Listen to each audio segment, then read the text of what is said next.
Bonsoir à toutes et à tous et bienvenue dans votre journal tout en images sur KMT LCL, FM+, et Canal Antilles sur les réseaux Free, Orange, Numéricable, Bouygues et SFR en France. Pensée du jour. Une personne qui nous aime sans argent nous aimera quand nous serons plus riches. Mais l'inverse est-il vrai? L'épisode de brume de sable se poursuit sur la Martinique. Depuis lundi, la préfecture et Madininer ont activé la procédure d'alerte à la pollution atmosphérique. Les bons réflexes restent de mise. Limiter les activités physiques intenses en extérieur et redoubler de vigilance pour les personnes fragiles, notamment les asthmatiques, les enfants et les personnes âgées. Réunion d'urgence hier à la Chambre d'agriculture de Martinique pour dresser le bilan des dégâts de la sécheresse et le constat est lourd. Plus de 200 bovins ont déjà péri depuis le début du carême, faute d'herbe et d'eau. La récolte de canne est historiquement basse, 173 000 tonnes, soit 60 000 de moins que l'an dernier. Les rendements maraîchers ont chuté de moitié sur certaines cultures, comme la tomate ou l'avocat. Les professionnels demandent des réponses rapides au pouvoir public. Il n'est pas question pour eux d'attendre des indemnisations dans 1 ou 2 ans. Les hôpitaux publics français affichaient un déficit record de près de 3 milliards d'euros en 2024. Conséquence, lits supprimés, services fermés, investissements retardés, alors même que les passages aux urgences et les séjours hospitaliers continuent d'augmenter. Or, il se trouve que depuis 20 ans notamment, les hôpitaux empruntent chaque année des centaines de millions d'euros auprès de banques et de fonds d'investissement. Ce qui, loin d'avoir résolu leurs difficultés financières, les a largement aggravées, puisqu'entre 2005 et 2024, ils ont versé près de 20 milliards d'euros d'intérêts aux banques. Pendant longtemps, les investissements hospitaliers reposaient surtout sur des ressources publiques, l'endettement restait limité et maîtrisé. Un système en voie de fragilisation dès les années 1970, mais surtout à partir du traité de Maastricht en 1993, qui fixe des limites au déficit des États membres de l'Union européenne. L'État limite donc les subventions aux hôpitaux. Résultat, les hôpitaux investissent de moins en moins pour renouveler leurs bâtiments et leurs équipements, alors qu'ils doivent quand même maintenir l'offre de soins. L'État prend alors des mesures qui les poussent à chercher des financements auprès du secteur financier en décidant, notamment, que les subventions qu'il leur verse serviraient dorénavant avant tout à les aider à rembourser leurs dettes. Du coup, les banques et les fonds d'investissement, souvent étrangers, sont tout prêts à prêter de l'argent aux hôpitaux. Le plan Hôpital 2007 prévoit d'ailleurs que l'emprunt finance en moyenne 70% des investissements. En conséquence, les établissements sont obligés d'emprunter non seulement pour investir, mais aussi pour rembourser des dettes passées.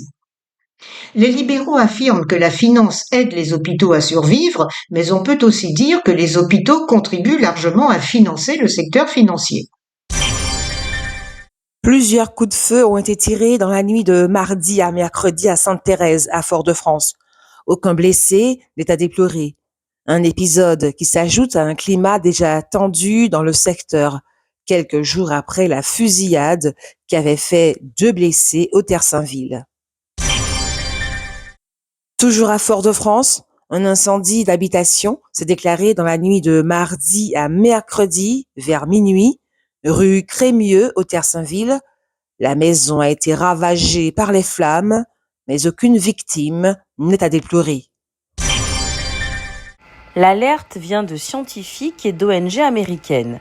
L'administration Trump a autorisé plusieurs nouveaux pesticides que de nombreux experts considèrent comme des polluants éternels de plus en plus restreints en Europe. Tout le débat porte sur la classification. Une définition de ces polluants adoptée par l'OCDE en 2021 fait référence. Elle est suivie par la moitié des États américains, le Congrès et le Pentagone. Mais en 2023, l'Agence américaine de l'environnement a choisi sa propre définition plus restrictive. Résultat, les 5 substances récemment approuvées passent encore entre les mailles du filet. Une analyse de 2024 a conclu que 66 substances déjà autorisées aux États-Unis et au Canada étaient des polluants éternels selon la définition de l'OCDE.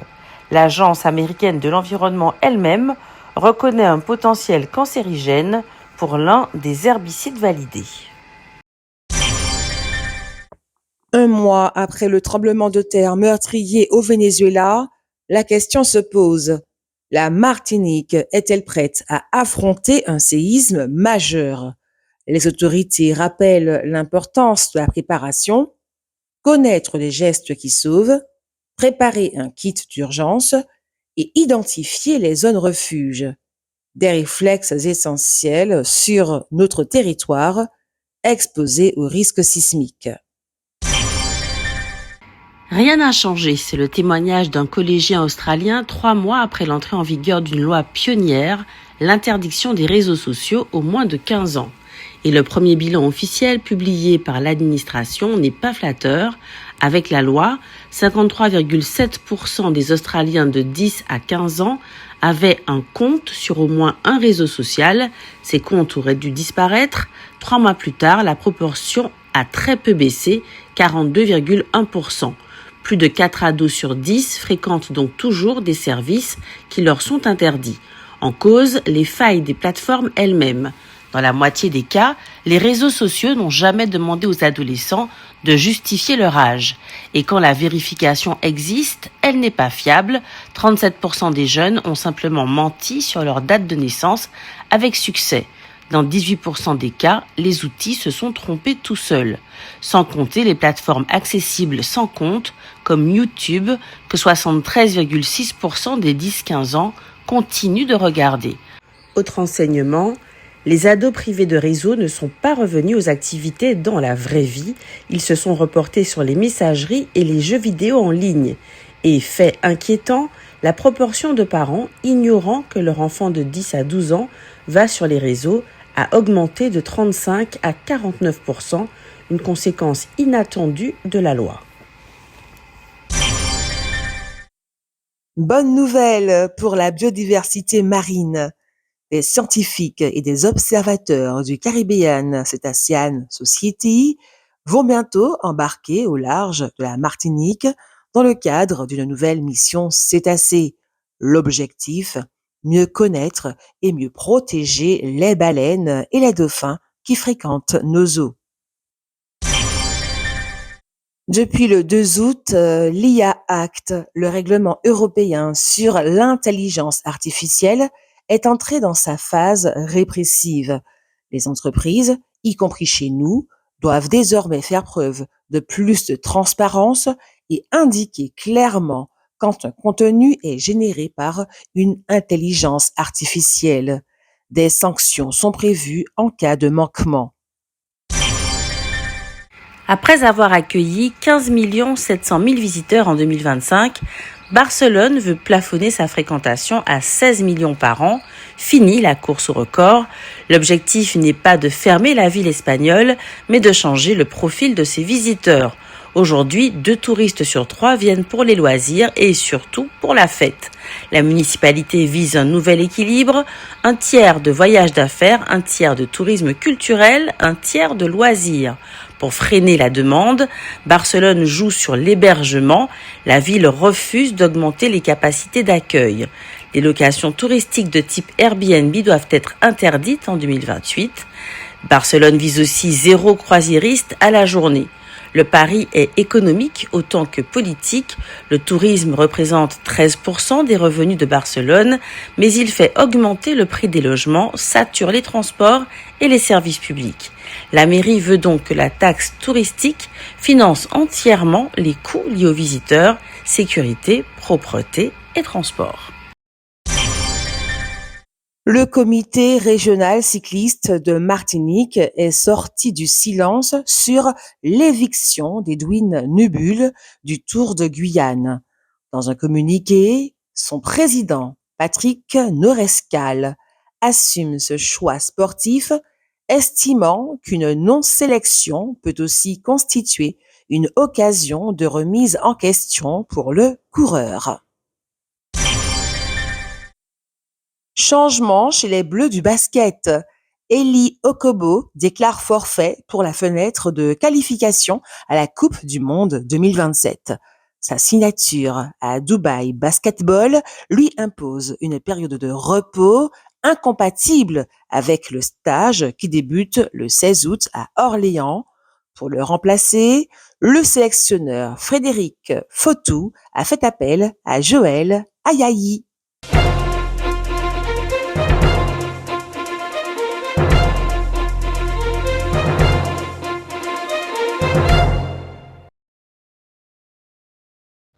C'est extraordinaire. C'est même extraordinairement extraordinaire. Ce qui est extraordinairement extraordinaire, c'est le dernier article que nous a fait parvenir Jean-Marie Noll. Jean-Marie Noll est donc un intellectuel guadeloupéen et nous avons la conviction, ses analyses le démontrent, qu'il fait partie de l'élite intellectuelle des territoires ultramarins. Ce dernier article est donc l'œuvre de ce qui se fait de mieux dans notre région. Et ce qui se fait de mieux dans notre région, incarné donc par M. Noll en la circonstance, avance et défend une idée particulièrement originale. En créole, on dirait « mon pocoté tontala ». Nous imaginons que vous non plus. Figurez-vous en effet que M. Noll nous propose, puisque nous semblons vouloir absolument une évolution institutionnelle, de nous rattacher tout simplement, institutionnellement, à l'Europe. Écoutons-le. Si l'européanisation devenait progressivement une réalité politique et économique, la question pourrait se poser de savoir jusqu'où doit aller l'intégration institutionnelle de la Guadeloupe et de la Martinique dans l'espace européen qui devrait se reformer en profondeur dans la prochaine décennie. C'est dans cette perspective de long terme que pourrait être ouverte la réflexion sur le statut original de membre associé à l'Europe, voire, selon les évolutions du droit européen et constitutionnel et la volonté démocratiquement exprimée de la population, sur une forme d'État associé à l'Union européenne. Fin de citation. Oui, vous avez bien entendu, sur une forme d'État associé à l'Union européenne. Nous serions donc des États et non plus des régions de France. D'ailleurs, le mot France n'existe même pas dans le propos de Jean-Marie Noll. Écoutons-le encore. L'européanisation pourrait permettre de penser l'avenir comme connexion. Connexion entre la Guadeloupe et l'Europe, connexion entre la Martinique et l'Europe, connexion entre l'Europe et la Caraïbe, connexion entre les territoires et les réseaux mondiaux, connexion enfin entre l'identité, l'économie et la technologie. Fin de citation. Comme on voit, il n'y a même pas de connexion avec la France. Vous rappelez-vous le savoir et réfléchir d'hier? Vous rappelez-vous que M. Noll expliquait que nous devions nous considérer et être considérés comme toutes les autres régions de France? Vous rappelez-vous cette phrase? La France ne finance pas les Antilles pour en tirer un profit comptable. Elle les finance parce qu'elles sont la France. Les dépenses publiques outre-mer ne sont donc pas le signe d'un poids, mais la conséquence structurelle d'un modèle républicain fondé sur l'égalité des droits et sur la continuité territoriale. Fin de citation. Eh bien voilà, c'est exactement nous. Nous au plus haut niveau de nous-mêmes. Revendiquer d'être des régions de France, comme les autres, et en même temps imaginer que nous pourrions être des États associés à l'Europe. Il nous faut absolument sortir de là. Il nous faut absolument cesser de revendiquer une chose et son contraire. Il nous faut guérir. Nous disons bien guérir. Nous y reviendrons. Il n'existe pas de réponse unique au surpoids. Choisir un séjour qui convient à son profil est déjà un pas vers le mieux-être. En thermalisme, les jeunes et les moins jeunes, avec ou sans complications métaboliques, ont tout intérêt à faire une cure de 18 jours pour ne pas laisser s'installer une obésité, a fortiori s'il y a un facteur génétique. En thalasso, les cures d'une durée plus courte sont d'excellents starters pour améliorer son hygiène de vie ou se muscler en mode body positive. Les eaux thermales des centres spécialisés dans la perte de poids possèdent toutes des spécificités étonnantes. Elles accompagnent le séjour dans des cures de boissons, des hydrothérapies et des activités en piscine. Certains établissements ont d'autres particularités intéressantes, comme les eaux hypotensives pour soigner l'hypertension associée à la surcharge pondérale. Les adultes souffrant de rhumatisme lié à l'obésité, eux, peuvent opter pour une double orientation rhumatologique, maladie métabolique. Côté thalasso, les soins à l'eau de mer et aux algues n'ont pas leur pareil pour dégommer les rondeurs et détoxifier le corps.